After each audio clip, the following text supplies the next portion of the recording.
Pernahkah kamu bertanya, siapa sebenarnya yang sedang melihat lewat matamu saat ini? Ia tidak lahir bersama waktu, tidak menua bersama usia, dan tidak mati bersama tubuh.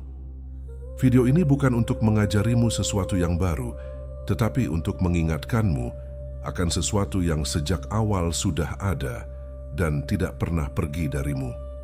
Jika kamu siap menatap dirimu lebih dalam dari sekadar nama dan peran, maka dengarkan baik-baik, karena mungkin jiwamu sudah lama menunggu momen ini. Sejak manusia pertama kali mampu berpikir dan bertanya dalam berbagai bentuk dan bahasa, pertanyaan yang tak pernah benar-benar usang oleh waktu, apakah yang disebut dengan jiwa?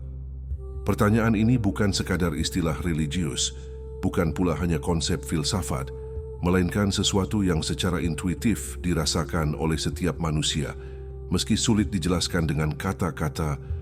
Jiwa adalah alasan mengapa kamu merasa hidup lebih dari sekadar bergerak, makan, bekerja, dan tidur. Ada sesuatu di dalam dirimu yang menyadari, yang merasakan, yang bertanya, dan yang mencari makna. Itulah titik awal pembicaraan tentang jiwa. Dalam berbagai agama, jiwa disebut dengan banyak nama.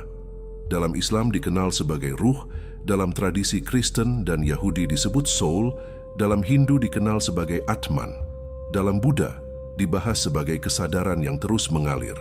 Sementara dalam ajaran leluhur Nusantara, jiwa sering dipahami sebagai daya hidup atau suksma. Meski berbeda istilah, semuanya menunjuk pada satu hal yang sama. Inti keberadaan manusia yang tidak lahir dari daging dan tidak mati bersama tubuh. Jiwa adalah pengamat yang berada di balik mata, pendengar yang berada di balik telinga, dan perasa yang berada di balik hati. Bayangkan tubuh manusia seperti sebuah alat musik. Tubuh memiliki senar, kayu, dan bentuk yang indah. Namun tanpa pemain, alat musik itu hanya benda mati. Jiwa adalah sang pemain. Ia meniupkan kehidupan, menggerakkan tubuh, dan menciptakan irama pengalaman yang kamu sebut sebagai hidup. Ketika tubuh sakit, jiwa tetap ada. Ketika pikiran kacau, jiwa tetap menjadi saksi. Bahkan ketika kamu tertidur lelap tanpa mimpi, ada sesuatu yang tetap ada, dan itulah jiwa yang sedang beristirahat di balik kesadaran sadar. Filsafat kuno mengajarkan bahwa jiwa bukan sekadar penumpang dalam tubuh, melainkan penjelajah. Ia datang ke dunia bukan tanpa tujuan. Dalam banyak tradisi, jiwa digambarkan seperti seorang musafir yang singgah di sebuah penginapan bernama tubuh. Untuk waktu yang terbatas, ia belajar mengalami, terluka, mencintai, lalu suatu hari melanjutkan perjalanan. Tubuh hanyalah kendaraan, sedangkan jiwa adalah pengemudi yang membawa bekal pengalaman. Namun di zaman modern, manusia sering lupa akan keberadaan jiwanya sendiri. Kita terlalu sibuk merawat tubuh, mengejar pengakuan dan memuaskan pikiran, hingga lupa mendengar suara terdalam yang sebenarnya membimbing hidup. Akibatnya, banyak orang merasa kosong meski hidupnya tampak penuh. Itu semua adalah tanda bahwa jiwa sedang diabaikan. Maka bagian pertama dari memahami jiwa adalah menyadari satu hal sederhana namun mendasar, yaitu kamu bukanlah tubuhmu, kamu bukanlah pikiranmu, dan kamu bukanlah emosi sesaatmu. Kamu adalah kesadaran yang menyaksikan semuanya. Jiwa adalah pusat dari kesadaran itu. Dan selama kamu masih mampu bertanya tentang makna hidup, selama kamu masih mencari kebenaran, berarti jiwamu masih mengetuk dan meminta untuk dikenali. Jika tubuh adalah kendaraan, maka jiwa adalah pengemudinya. Namun anehnya, sebagian besar manusia menjalani hidup seolah kendaraannya berjalan sendiri, tanpa pernah benar-benar menyadari siapa yang sedang memegang kemudi. Jiwa seringkali tersembunyi di balik rutinitas, tuntutan dan identitas palsu yang dibangun oleh dunia. Padahal, sejak awal keberadaanmu, jiwa telah menjadi saksi paling setia atas setiap detik kehidupan yang kamu jalani. Dalam banyak ajaran spiritual dan agama, jiwa digambarkan sebagai nafs, atman, ruh, atau sukma. Nama boleh berbeda, tetapi fungsinya serupa. Ia adalah pusat kesadaran yang merekam, merasakan, dan menggerakkan pengalaman hidup. Jiwa menyaksikan kelahiranmu, tumbuh bersamamu, terluka bersamamu, dan akan tetap hadir hingga napas terakhirmu. Bahkan ketika pikiran lupa, jiwa tetap ingat. Bahkan ketika mulut tersenyum, jiwa tahu apakah hatimu sedang jujur atau tidak. Coba perhatikan satu hal sederhana ini. Ketika kamu melakukan sesuatu yang bertentangan dengan nilai batinmu, mengapa ada rasa tidak nyaman yang muncul meski tidak ada orang lain yang tahu? Itulah suara jiwa. Ia bukan suara keras seperti teriakan, melainkan bisikan halus yang hanya bisa didengar oleh mereka yang mau diam sejenak. Jiwa tidak memerintah, ia hanya mengingatkan. Dan ketika peringatan itu diabaikan berulang kali, jiwa tidak menghukummu, tetapi ia menarik diri dan membuat hidup terasa hampa tanpa sebab yang jelas. Jiwa juga adalah penggerak terdalam dari setiap keputusan penting dalam hidup. Banyak orang mengira mereka memilih pekerjaan, pasangan, atau jalan hidupnya dengan logika semata. Namun jika ditelusuri lebih dalam, selalu ada dorongan tak kasat mata yang mengarahkan langkah itu. Dorongan itulah bahasa jiwa. Ia bekerja melalui intuisi, ketertarikan, ketidaktertarikan, rasa nyaman, dan rasa gelisah. Karena jiwa berbicara lewat rasa, bukan lewat argumen. Bayangkan jiwa seperti kompas di tengah lautan. Selama kamu mempercayainya, ia akan membantumu menavigasi badai kehidupan. Namun jika kamu memaksanya tunduk pada peta orang lain, kamu mungkin tetap bergerak, tetapi arahmu semakin menjauh dari tujuan sejati. Banyak kelelahan batin yang dialami manusia modern bukan karena kurang istirahat fisik, melainkan karena terlalu lama berjalan berlawanan arah dengan suara jiwanya sendiri. Nasihat yang sering terlupakan adalah ini: jangan selalu bertanya keluar tentang siapa dirimu dan kemana hidupmu harus menuju. Tanyakan juga ke dalam. Duduklah bersama jiwamu walau hanya sebentar. Dengarkan tanpa menyela, karena jiwa tidak pernah tersesat. Yang sering tersesat hanyalah manusia yang terlalu sibuk hingga lupa mendengarkannya. Dan ketika kamu mulai memberi ruang pada jiwa untuk berbicara, perlahan kamu akan menyadari satu kebenaran penting, bahwa hidup tidak sedang melawanmu.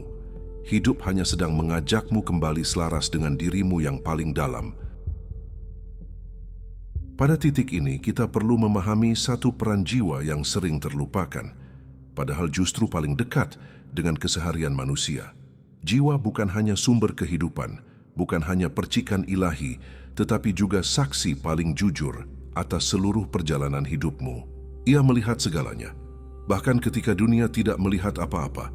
Ia mendengar setiap niat sebelum kata terucap. Ia mencatat setiap pilihan, bahkan yang kamu anggap sepele. Dalam banyak ajaran spiritual, jiwa disebut sebagai saksi batin. Dalam tasawuf dikenal sebagai syuhud, dalam ajaran timur sebagai saksi, dalam kearifan leluhur Nusantara sebagai pamomong sejati. Semua menunjuk pada hal yang sama. Ada sesuatu di dalam dirimu yang selalu tahu mana yang benar dan mana yang melenceng, jauh sebelum logika ikut campur. Pernahkah kamu merasa gelisah tanpa sebab yang jelas? Atau merasa damai meski keadaan di luar tidak berubah? Itu bukan kebetulan. Itu adalah bahasa jiwa. Jiwa berbicara bukan dengan kata-kata, melainkan dengan rasa. Ketika kamu berjalan selaras dengan tujuan hidupmu, jiwa terasa ringan, lapang, dan tenang. Namun ketika kamu menyimpang, bahkan jika dunia memujimu, jiwa akan memberi sinyal melalui kegelisahan, kehampaan, atau kelelahan batin. Analogi paling sederhana adalah kompas. Jiwa adalah kompas bawaan yang Tuhan tanamkan dalam dirimu. Ia selalu menunjuk ke arah yang benar, namun kamu bebas untuk mengabaikannya. Dan seperti kompas yang diabaikan, semakin lama kamu menjauh dari arahnya, semakin jauh pula kamu tersesat. Meski jalannya terlihat ramai dan gemerlap, jiwa juga berfungsi sebagai penjaga. Ia menyaring pengalaman, luka, dan kebahagiaan agar tidak semuanya merusak atau membutakanmu. Banyak orang mengira luka datang untuk menghancurkan, padahal jiwa seringkali mengizinkan luka terjadi agar kesadaranmu bangkit. Tanpa luka, manusia jarang bertanya. Tanpa kehilangan, manusia jarang merenung. Tanpa jatuh, manusia jarang menengadah. Namun jiwa bukanlah hakim yang menghukum, ia adalah penuntun yang sabar. Ia tidak memaksa, tidak berteriak, tidak mengancam. Ia hanya memberi isyarat. Semakin kamu mengabaikannya, semakin pelan suaranya terdengar. Bukan karena ia pergi, tetapi karena kebisingan pikiranmu menutupinya. Nasihat paling penting di bagian ini sederhana namun mendalam. Jangan hanya bertanya kepada dunia tentang siapa dirimu. Bertanyalah kepada jiwamu. Dunia akan menjawab sesuai kepentingannya. Jiwa akan menjawab sesuai kebenaranmu. Ketika kamu mulai belajar diam, bukan sekadar tidak berbicara tetapi benar-benar hening di dalam, disitulah jiwa mulai terdengar kembali. Dan saat itu terjadi, kamu akan menyadari satu hal penting. Selama ini kamu tidak pernah benar-benar sendirian. Jiwa selalu ada, menunggu kamu cukup berani untuk mendengarkannya. Ketika manusia mulai bertanya tentang jiwa, ia akan segera berhadapan dengan sesuatu yang sering ia kira sebagai dirinya, namun sesungguhnya bukan. Itulah ego. Ego adalah lapisan identitas yang terbentuk dari pengalaman hidup, luka, ambisi, ketakutan, dan keinginan untuk diakui. Ego bukan musuh, tetapi ia sering mengambil alih kemudi, membuat jiwa tertutup dan kehilangan arah. Dalam banyak ajaran spiritual, ego disebut dengan berbagai nama. Dalam Buddhisme ini dikenal sebagai keterikatan, dalam filsafat Jawa sebagai rasa aku yang palsu. Semuanya merujuk pada satu hal yang sama, kesadaran sempit yang mengira dirinya pusat segalanya. Jiwa tidak pernah haus pengakuan. Jiwa tidak berlomba menjadi lebih tinggi dari yang lain. Jiwa tidak takut gagal, karena ia tahu hidup bukan perlombaan. Namun ego hidup dari perbandingan. Ia merasa besar ketika orang lain kecil. Ia merasa aman ketika dipuji. Ia merasa hancur ketika ditinggalkan. Disinilah banyak manusia terjebak. Mereka hidup mengikuti suara ego, namun mengira itu suara jiwa. Padahal jiwa selalu berbicara dengan lembut, tenang, dan jujur. Sedangkan ego berteriak, mendesak, dan seringkali memaksa. Perjalanan spiritual sejati bukan tentang membunuh ego, melainkan mengenalinya. Ego diperlukan agar manusia bisa bertahan di dunia, namun ia tidak diciptakan untuk menjadi pemimpin. Ketika ego memimpin, hidup menjadi penuh kecemasan. Ketika jiwa memimpin, hidup menemukan makna. Para leluhur mengajarkan bahwa manusia harus eling lan waspada, sadar dan berjaga. Eling berarti ingat bahwa ada jiwa yang lebih dalam dari pikiran. Waspada berarti tidak mudah terhanyut oleh emosi sesaat. Ini adalah seni menempatkan ego sebagai alat, bukan sebagai tuan.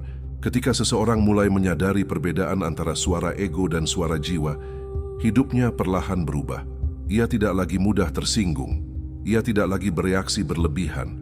Ia mulai memilih diam daripada membalas, memilih memahami daripada menghakimi, bukan karena ia lemah, tetapi karena ia telah melihat gambaran yang lebih luas.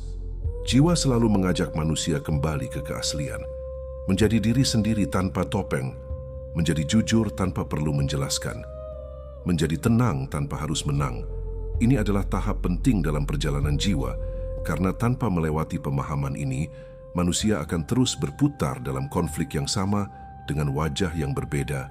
Dan ketika ego mulai tenang, ruang pun terbuka. Ruang bagi kebijaksanaan, ruang bagi cinta tanpa syarat, ruang bagi pemahaman bahwa hidup bukan tentang siapa yang paling benar, melainkan siapa yang paling sadar.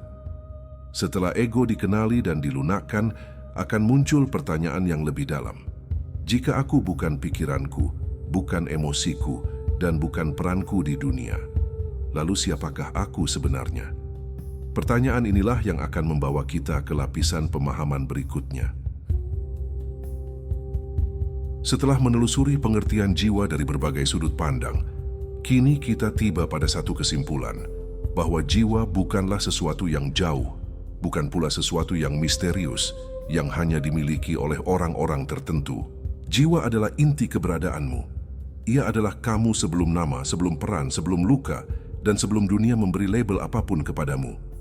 Jiwa adalah kesadaran yang sedang belajar menjadi manusia. Dalam banyak ajaran spiritual, disebutkan bahwa manusia seringkali lupa pada jiwanya sendiri. Bukan karena jiwa itu menghilang, melainkan karena manusia terlalu sibuk hidup di permukaan, terlalu sibuk mengejar pengakuan, membandingkan diri, menumpuk ketakutan, dan memelihara luka lama. Hingga tanpa sadar, hidup dijalani bukan dari kesadaran jiwa, melainkan dari reaksi, ego, dan dorongan sesaat. Disinilah letak penderitaan manusia yang paling dalam, bukan karena kekurangan, tetapi karena keterputusan dari jiwanya sendiri. Jiwa sejatinya tidak pernah menuntut banyak hal. Ia tidak meminta kekayaan berlimpah, tidak memaksa untuk selalu menang. dan tidak menjerit meminta dunia tunduk padanya. Jiwa hanya menginginkan satu hal, kejujuran. Kejujuran untuk hidup selaras dengan kebenaran batin meski jalannya tidak selalu mudah. Kejujuran untuk mengakui rasa sakit tanpa membencinya. Kejujuran untuk menerima diri apa adanya tanpa harus menjadi orang lain. Ketika seseorang mulai mendengarkan jiwanya, hidup perlahan berubah. Bukan karena dunia menjadi sempurna, tetapi karena cara ia memandang dunia menjadi lebih jernih. Masalah tetap ada, kehilangan tetap datang, dan tantangan tetap menghadang. Namun semuanya tidak lagi terasa sebagai musuh, melainkan sebagai bagian dari perjalanan yang membentuk kedewasaan jiwa.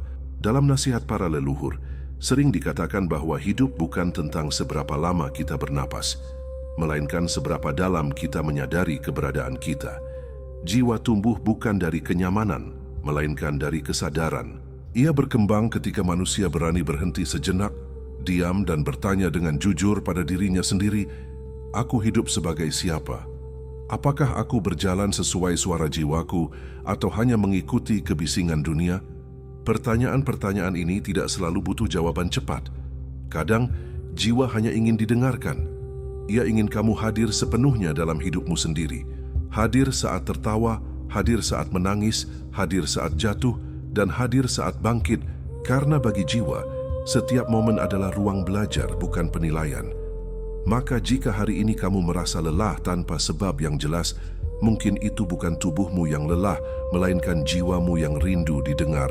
Jika kamu merasa kosong di tengah pencapaian, mungkin jiwamu sedang mengingatkan bahwa makna hidup tidak selalu sejalan dengan tepuk tangan dunia.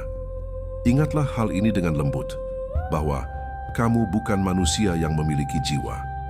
Kamu adalah jiwa yang sedang mengalami kehidupan sebagai manusia.